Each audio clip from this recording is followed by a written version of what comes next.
প্রিয় দর্শক, আজকে দেখতে পাচ্ছেন বাংলাদেশের সিলেট বিভাগের মৌলভীবাজার জেলার একটি রোড, যেখানে বেশ নান্দনিক পরিবেশে ভরপুর হাইওয়ে বলা চলে। তবে আজকে জানতে পারবেন ইউরোপের একটি যানবাহন প্রযুক্তি সম্পর্কে, যেখানে অনেক নতুন নতুন ইনফরমেশন, যা প্রযুক্তির দিক দিয়ে অনেক অ্যাডভান্স রয়েছে। রাস্তাঘাটের নিরাপত্তার জন্য এরকম ব্যবস্থা চালু হয়েছে। সো আমরা বাংলাদেশের একটি প্রাকৃতিক দৃশ্যে ভরপুর একটি রোড দেখার পাশাপাশি প্রযুক্তি অন্তর্ভুক্ত যে রোড প্রসেসিং বা পদ্ধতি রয়েছে তা সম্পর্কে জেনে নেই। স্বয়ংক্রিয় যানবাহন প্রযুক্তি সম্পর্কে আজকে তথ্য তুলে ধরছি, যা এভিএল বা লোকেটিং, ইউরোপে টেলিলোকেটিং বলা হয়, এমন একটি আধুনিক প্রযুক্তি যা স্বয়ংক্রিয়ভাবে যানবাহনের ভৌগোলিক স্থানাঙ্ক নির্ধারণ এবং তা প্রেরণ করতে সক্ষম। এক বা একাধিক যানবাহন থেকে এই যানবাহন অবস্থান তথ্য সংগ্রহ করা হয়, যা ভেহিকল ট্র্যাকিং সিস্টেম দ্বারা ব্যবহৃত হয়, যার মাধ্যমে যানবাহনের চলাচল সঠিকভাবে পর্যবেক্ষণ করা সম্ভব। 2017 সালে যেখানে জিপিএস প্রযুক্তির উন্নতির সাথে প্রেরণকারী ডিভাইসগুলোর আকার এমনভাবে ছোট হয়ে গেছে, যা একটি সাধারণ মানুষের আঙ্গুলের চেয়েও ছোট। এর ফলে এই ডিভাইসগুলোকে সহজেই গোপন করা যায় এবং ব্যাটারি চার্জ 6 মাস বা তার বেশি সময় চলতে সক্ষম। স্মার্টফোনের সাথে এর সংযোগ স্থাপনও অত্যন্ত সহজ, কারণ অধিকাংশ ক্ষেত্রে শুধু একটি সিম কার্ডের কপি প্রয়োজন, যা পুরো প্রযুক্তিকে আরও কার্যকর এবং সাশ্রয়ী করে তোলে। এবং এটি সব কিছুই করা সম্ভব হয় মাত্র $20 মার্কিন ডলারে, যা অবস্থান নির্ধারণে সাধারণ জিপিএস ব্যবহার করা হয় এবং স্থানান্তরের জন্য এসএমএস, জিপিআরএস বা একটি স্যাটেলাইট বা স্থলবেতার মাধ্যমে তথ্য প্রেরিত হতে পারে।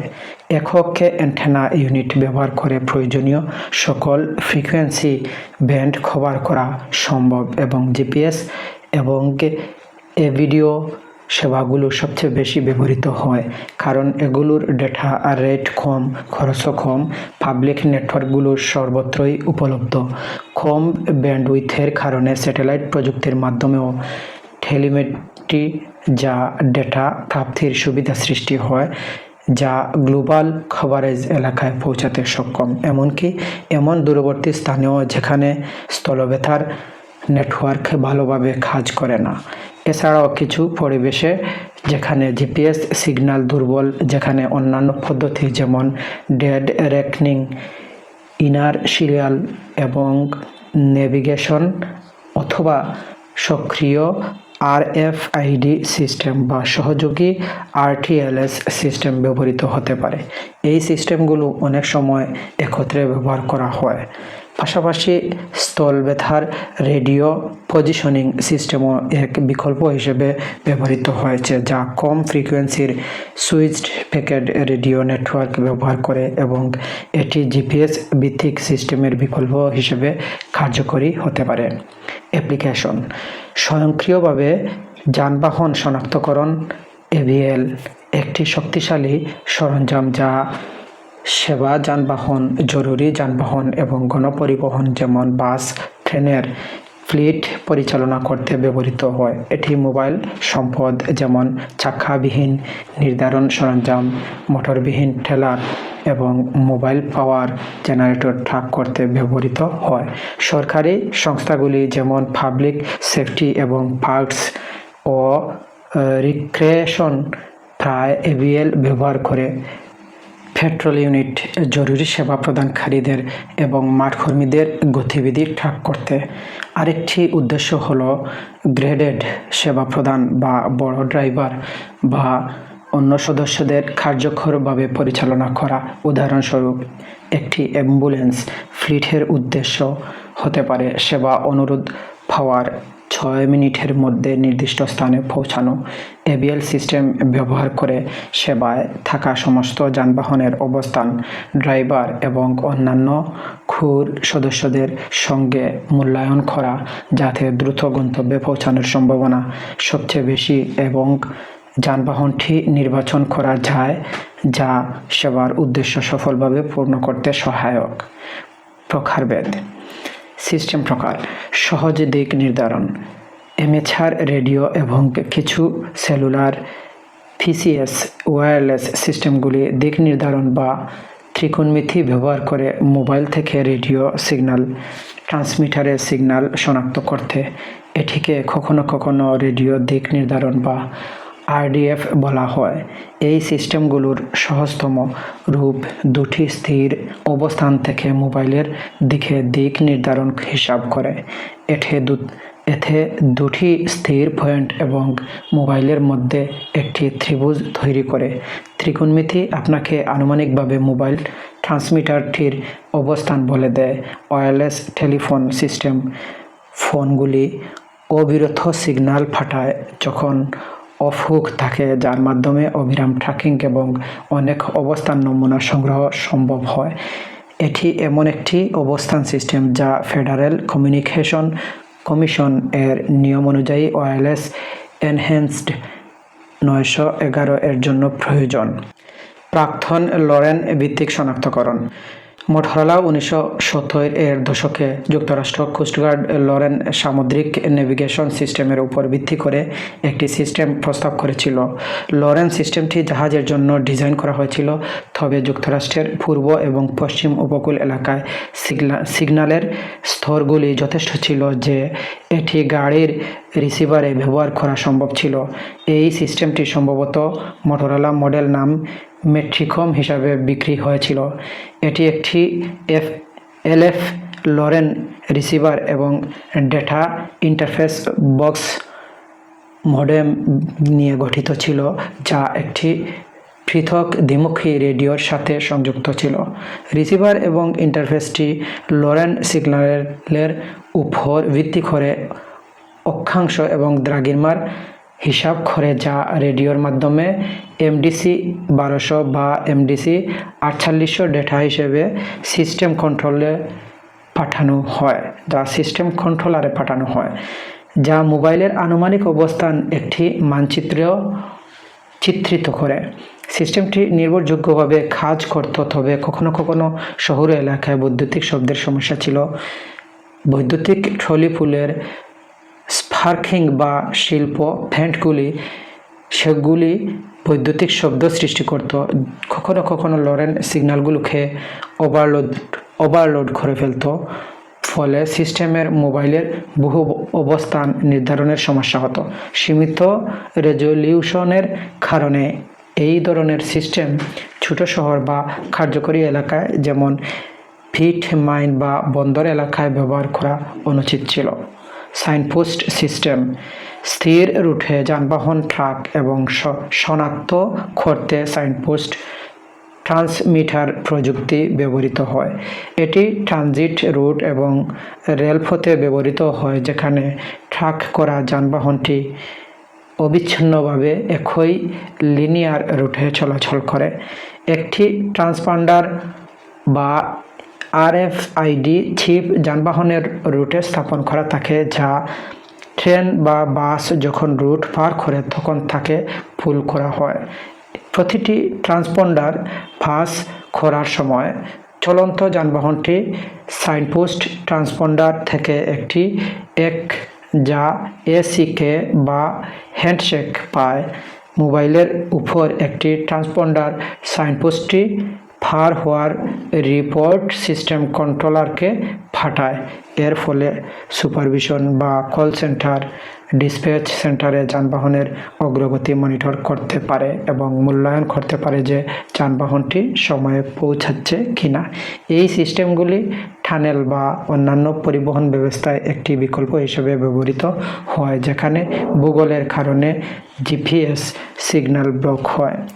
আজকের জিপিএস ভিত্তিক শনাক্তকরণ: গ্লোবাল পজিশনিং সিস্টেম বা জিপিএস সরঞ্জামের কম মূল্য এবং সর্বব্যাপী আজকাল আর সঠিক এবং নির্ভরযোগ্য টেলিলোকেশন সিস্টেমে পরিণত হয়েছে, যা জিপিএস সিগন্যাল অধিকাংশ বৈদ্যুতিক শব্দ উৎসের প্রতি প্রতিরোধী এবং ব্যবহারকারীকে পুরো সিস্টেম ইনস্টল করার প্রয়োজন নেই।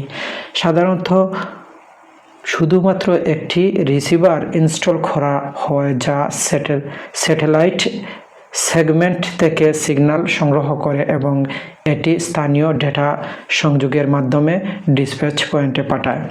বড় বেসরকারি টেলি লোকেশন বা এভিএল সিস্টেমগুলি গাড়ির জিপিএস রিসিভার থেকে ডেটা তাদের বেসরকারি রেডিও ব্যাকবোনের মাধ্যমে ডিসপ্যাচ সেন্টারে পাঠায়। এই সিস্টেমগুলি পার্সেল ডেলিভারি এবং অ্যাম্বুলেন্সের মতো ব্যবসায় ব্যবহৃত হয়।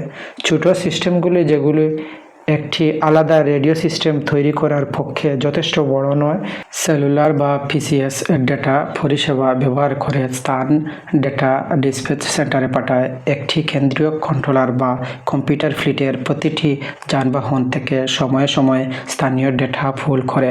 সবচেয়ে সহজ সিস্টেমগুলিকে জিপিএস রিসিভারে ডেটা একটি মানচিত্রে প্রদর্শিত হয় যাতে মানুষ প্রতিটি যানবাহনের অবস্থান নির্ধারণ করতে পারে, আর জটিল সিস্টেমগুলি ডেটা সেবার জন্য একটি খোলের অবস্থান চেক করতে পারে। তারপর ছাড়টির কাছাকাছি অ্যাম্বুলেন্স একটি তালিকা তৈরি করতে পারে। এর মাধ্যমে ডিসপ্যাচের পছন্দ সরলীকরণ হয় যা পুরো ফ্লিটের থেকে সহজে চারটি যানবাহন নির্বাচন করা যায়। কিছু ওয়্যারলেস ক্যারিয়ার যেমন নেক্সটেল সিদ্ধান্ত নিয়েছে যে জিপিএস হলো সেরা উপায় যা ওয়্যারলেস এনহ্যান্স 911 এর জন্য স্থানীয় ডেটা সরবরাহ করতে।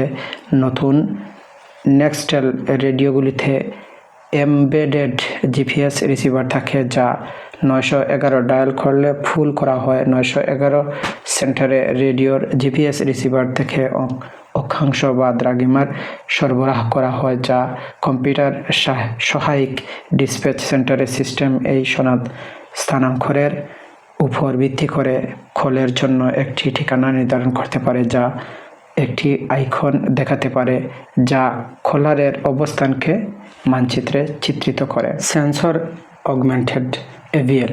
সেন্সর অগমেন্টেড এভিএল ব্যবহারের প্রধান উদ্দেশ্য শুধুমাত্র যানবাহনগুলি শনাক্ত করা নয়, বরং ইঞ্জিন ডেটা, জ্বালানি খরচ, ড্রাইভার ডেটা এবং সেন্সর ডেটা যেমন দরজা, ট্রাকের ফ্রিজ, রুম বা বায়ুচাপ সম্পর্কিত তথ্য সংগ্রহ করা।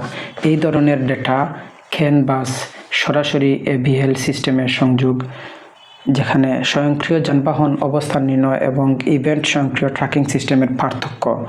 যানবাহন ট্র্যাকিং প্রযুক্তি সাধারণত দুটি ভিন্ন ধরনের পদ্ধতি পরিচালিত হয়, যেখানে একটি স্বয়ংক্রিয়ভাবে অবস্থান নির্ণয় করে আরেকটি নির্দিষ্ট ঘটনার ফলে সক্রিয় হয়।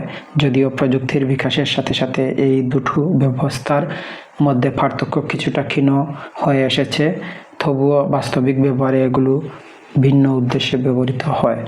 স্বয়ংক্রিয় যানবাহন অবস্থান নির্ণয় এভিএল এর এই ধরনের ট্র্যাকিং ব্যবস্থা সাধারণত বহর ব্যবস্থার বা চালক পর্যবেক্ষণের ক্ষেত্রে ব্যবহৃত হয়। এটি বিশেষ ইউনিট নির্দিষ্ট সময়ের ব্যবধানে, যেমন প্রতি 5 মিনিট পর স্বয়ংক্রিয়ভাবে তার অবস্থান প্রেরণ করে।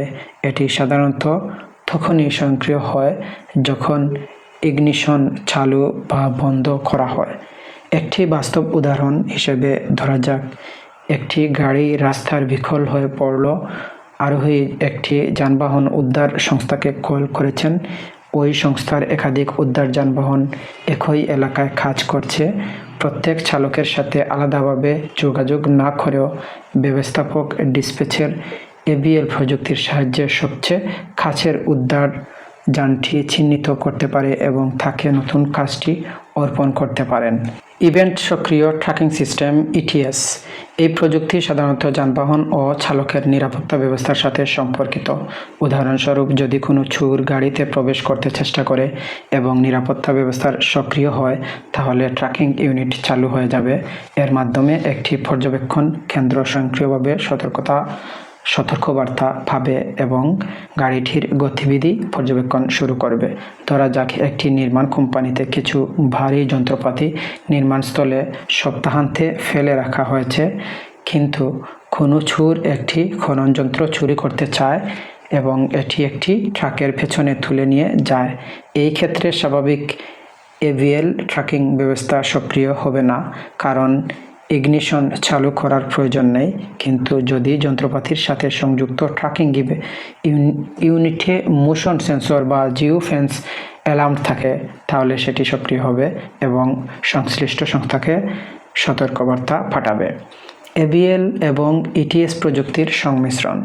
কিছু ট্র্যাকিং পণ্য এবিএল এবং ইটিএস উভয় প্রযুক্তির সংমিশ্রণে তৈরি, তবে শিল্পের প্রচলিত নিয়ম অনুযায়ী এগুলো সাধারণত পৃথকভাবে ব্যবহৃত হয়।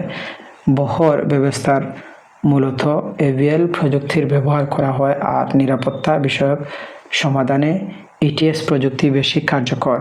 স্বয়ংক্রিয় যানবাহন অবস্থার নির্ধারণের বিশেষ প্রয়োগ। স্বয়ংক্রিয় যানবাহন অবস্থান নির্ধারণের প্রযুক্তি বিভিন্ন ক্ষেত্রে ব্যবহৃত হয়, যা যানবাহন পরিচালনা, নিরাপত্তা এবং কার্যকারিতা বৃদ্ধিতে গুরুত্বপূর্ণ ভূমিকা রাখে। ফ্লিট ব্যবস্থা। যানবাহনের বহর পরিচালনার ক্ষেত্রে প্রতিটি চালকের বর্তমান অবস্থার জানা যায় থাকলে গ্রাহকের চাহিদা আরও দক্ষতার সঙ্গে পূরণ করা সম্ভব হয়। এ প্রযুক্তির আইনি বাধ্যবাধকতা পরিপালনের ক্ষেত্রেও সহায়ক, যেমন চালকদের জন্য নির্ধারিত বিশ্রামের সময়সীমা ও গতিসীমা চিহ্নিতকরণ। যানবাহন ব্যবস্থায় উন্নত প্রযুক্তি ব্যবহারক সেই প্রত্যাশা